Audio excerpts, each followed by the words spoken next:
All right, welcome back, everyone. Almost a year after announcing 9/11 mastermind Khalid Sheikh Mohammed and 4 of his cohorts would be tried in Lower Manhattan, the Obama administration is still no closer to bringing them to justice. So is the White House putting politics ahead of patriotism? Fox News legal analyst Peter Johnson Jr. is here. Peter, I'm shocked.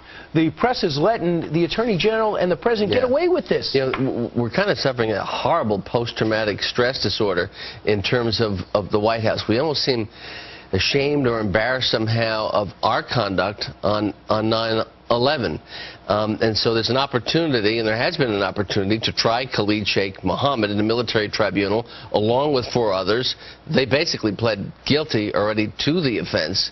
And now we're saying, well, we're going to search around in Pennsylvania, we're going to search in New York, we're going to search in Virginia to see if we can find a civilian trial venue. No one wants it in the country. Yeah, and a lot of these people are up for re-election. No one wants it. So we have this issue that somehow we seem to be ashamed of what we did.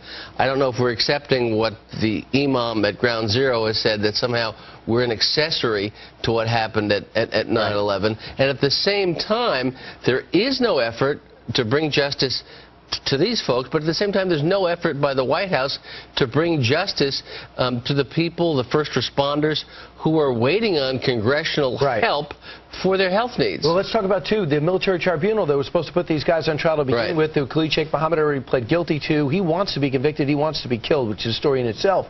But the mastermind of the Cole bombing was going to go to the military tribunal system. What happened? Not.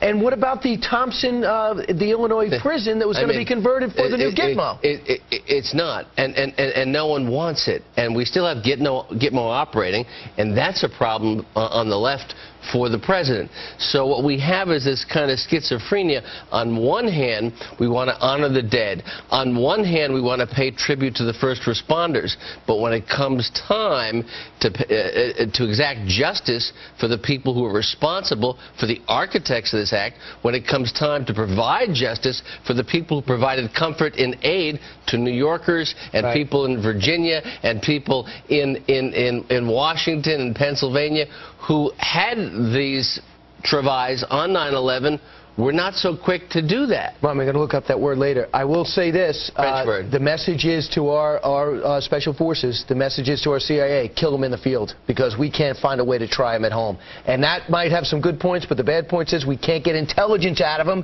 if we don't have them here to interrogate. Well, Peter Johnson, thanks so much. Certainly not trying them. I know. I don't know what's happening. Maybe after November we're going to get some people to come forward.